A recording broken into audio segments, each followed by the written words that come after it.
Today we're going to try drawing some more realistic looking flowers instead of just made up flowers. So let's talk about different flower shapes and how we can put them together.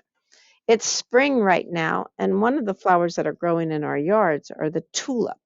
All right, the tulip flower. And this is an artificial flower, but it definitely takes on the shape of a tulip. And I want you to notice the petal. The petal is kind of oval shape. So when I go to draw a tulip flower, and you can use whatever you want, any color for a tulip flower. I'm going to use the red right here. And for a tulip flower, what I'm going to do is be creating some ovals. So I'm going to make one petal at a time. And then I'm going to put a half a petal on the other side. And look how I come up and come back down. So I'm just doing half of it and half the petal on the other. So I'm just going to do it by the parts and put them together. Right. When I go to color this in, if I color it in solid red, it's all going to run back together for me. So an easy way for me to color it in is to change my color ever so slightly. Now, I thought this was going to be a lighter pink, but it's kind of a darker pink, so it's kind of filling in. So I'm going to do this art trick. I'm going to leave myself a little skinny white edge between this petal and that petal. And by doing so, all my petals will show up nice and clear. All right, so you can see how that works. All right, I'm leaving that little tiny white edge and then going back and coloring the back side. All right, so that's my tulip flower. If you accidentally colored over that and colored that in, you could always go back in with a darker color like my black and I can outline it. All right, so you can leave the little white edge or you can have that black outline if you accidentally run them all together. And again, the other way is to simply change the color ever so slightly and it shows up really well. Now, the stems and the leaves of all flowers are a little bit different too. This has a long straight stem and the leaf is kind of a broad leaf. That means it's nice and fat. All right. So take a look at my stem. My stem is going to be long and straight down to the dirt. My dirt will be down at the bottom of the paper. And my long, broad leaf, I'm going to make it sort of like a big drop shape. I'm going to go nice and fat at the bottom and up to a point and back and down fat at the bottom.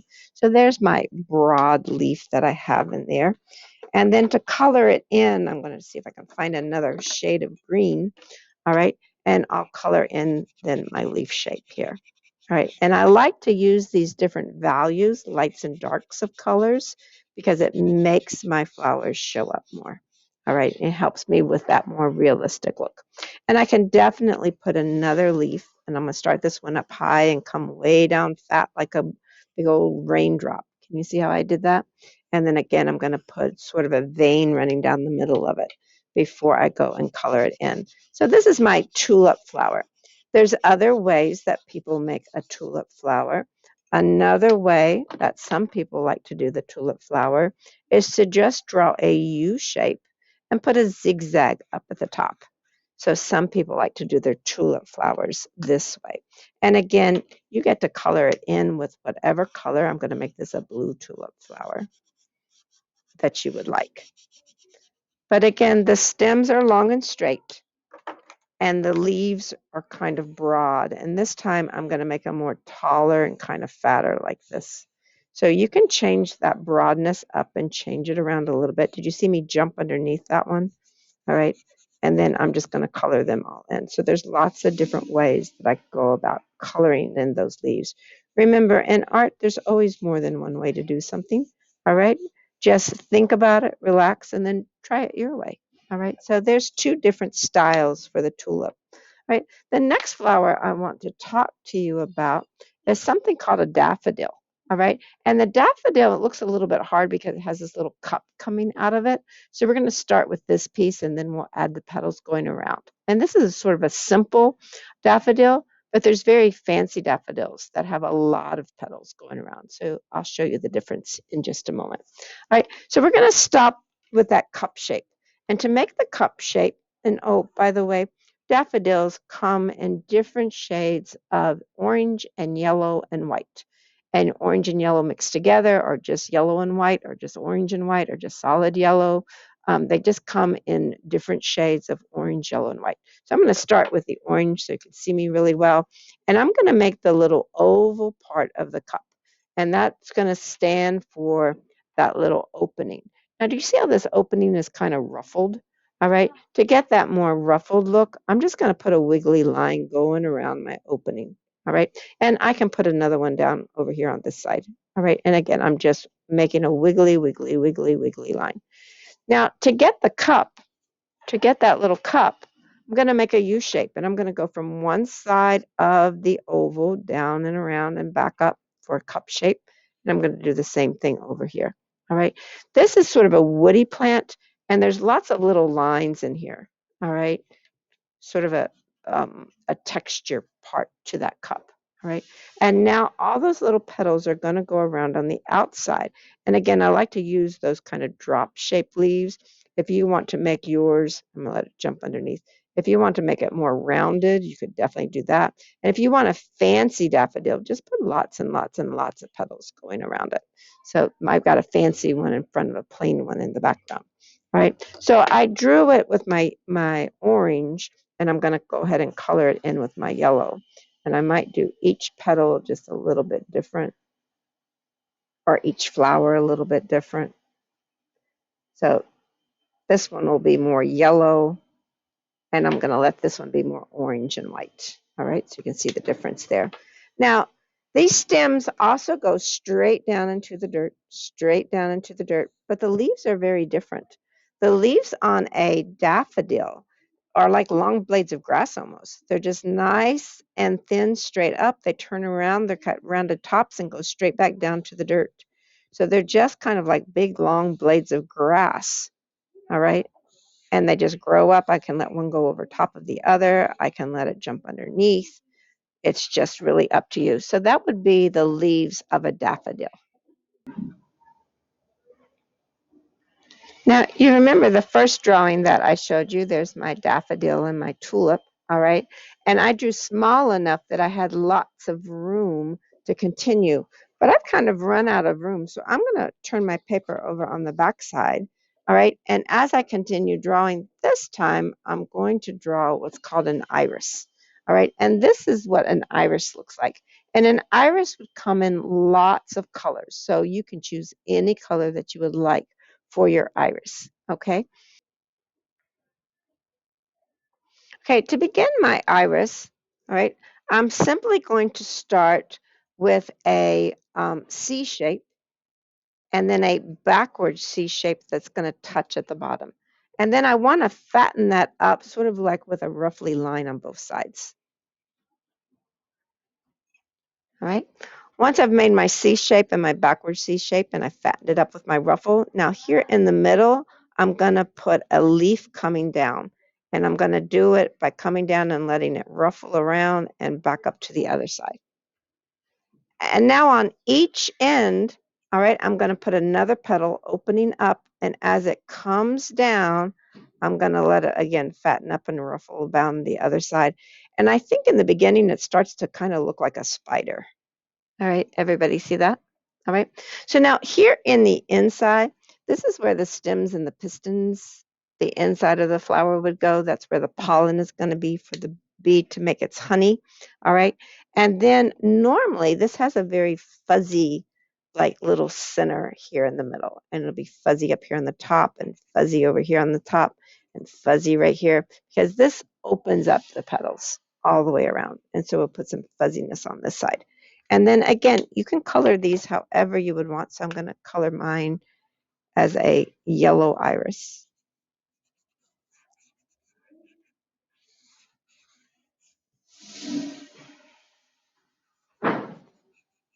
Now, these stems also go straight down into the dirt.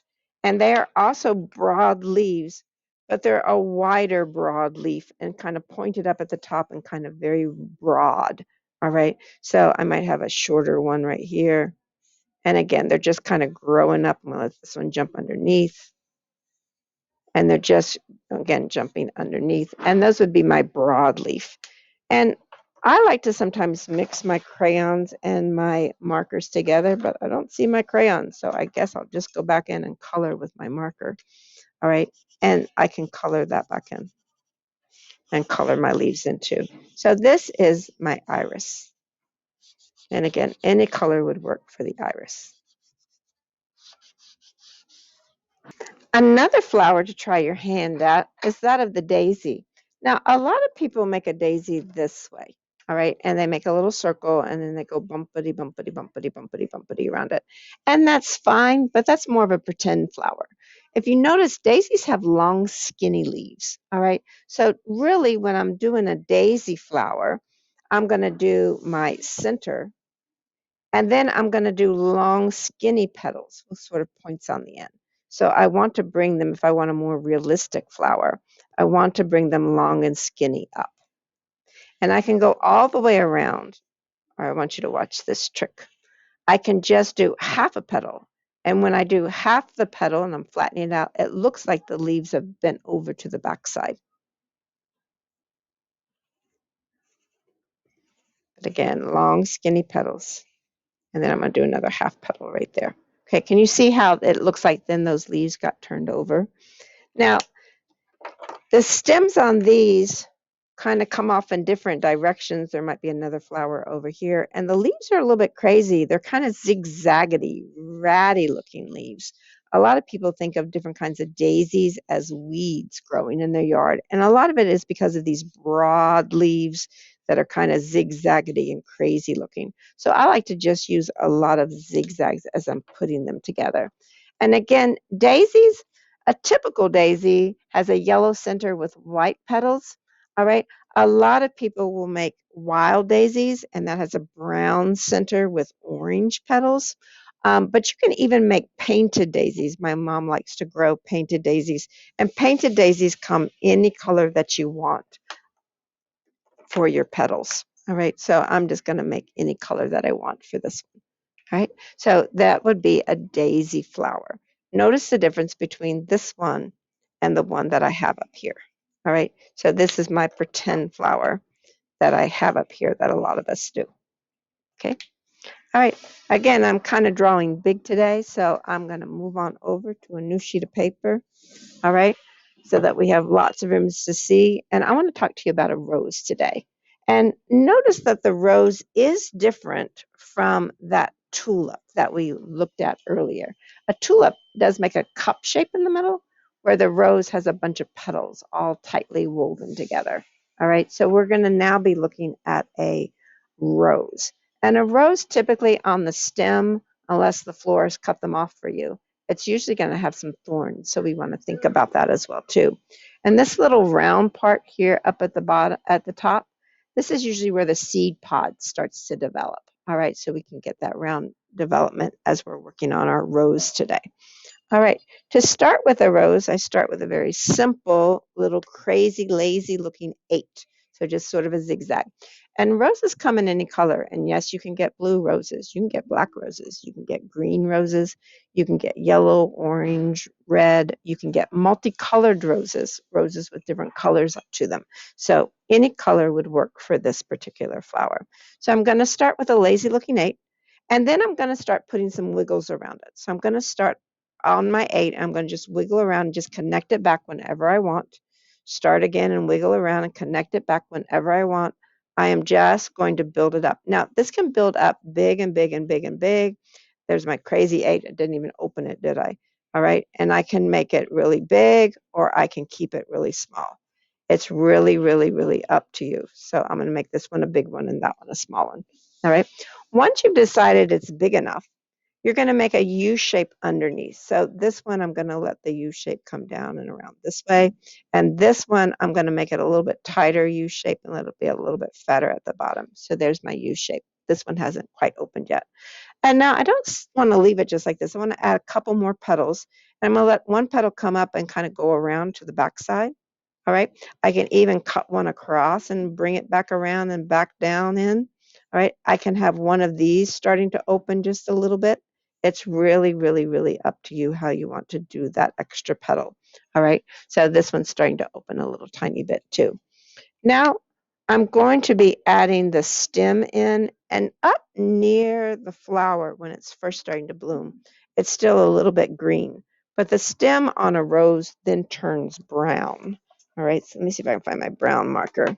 All right, so as I move on down, it's going to change the color. And this is actually a bush. A rose grows in a bush. So different parts come off together. They kind of form together off the same plant. All right, now up at the top, all right, you're going to have little leaves. This is where it opens up. It's going to be coming off these little pointy triangle pieces. So you're going to have that. If you want to, you don't have to, but if you want to, a more developed rose, it might start to show that seed pod. And I think I really rather do that green. It does turn kind of brownish as it finishes up, but I'm going to put that back in green so I can fatten that up. My seed is starting to grow in that one. Right? So what we haven't talked about yet are the leaves. All right. These leaves come right off the stem. All right. And they're kind of football shaped. And the edges are kind of rough. All right. So I'm just going to put some little tiny zigzags on them. All right. And then there are little veins that run up. So that's sort of the leaf of a rose. All right. And you can have little leaves or you can have more bigger leaves. That's really up to you. All right. And not only, we talked about this already, not only then would we have leaves on our rose bush, we might have a few thorns. And a thorn's nothing more than like a little triangle piece sticking out. All right. So you can put a lot of thorns or just a couple of thorns. I like it when the florist takes the thorns off and I don't stick my fingers. All right. But you might want some thorns on your roses. Now, when I color this, I like to not just color the whole thing over. I like to color each section at a time. And as I do that, and I could change up the color, but as I do that, even if I leave a little bit of white edges in there, that's pretty good. But that's going to make the rose show up more. I want to leave that pattern, that texture in there of all those leaves coming and petals coming together, right? And that's how I'm going to be coloring in my rose. Okay, let's look one more time at the inspiration piece, all right? And in looking at the inspiration piece, all right, you can notice that in the background, it looks like I got a little snake back there and a little spider web going and a little cricket or grasshopper, a butterfly, a worm going through my garden. Oh, you know what? I didn't draw you a little dandelion. Dandelions are fun to draw. Let me draw a dandelion real fast. To draw a dandelion, we're just going to put a little oval, sort of a button shape, and go ahead and color it in.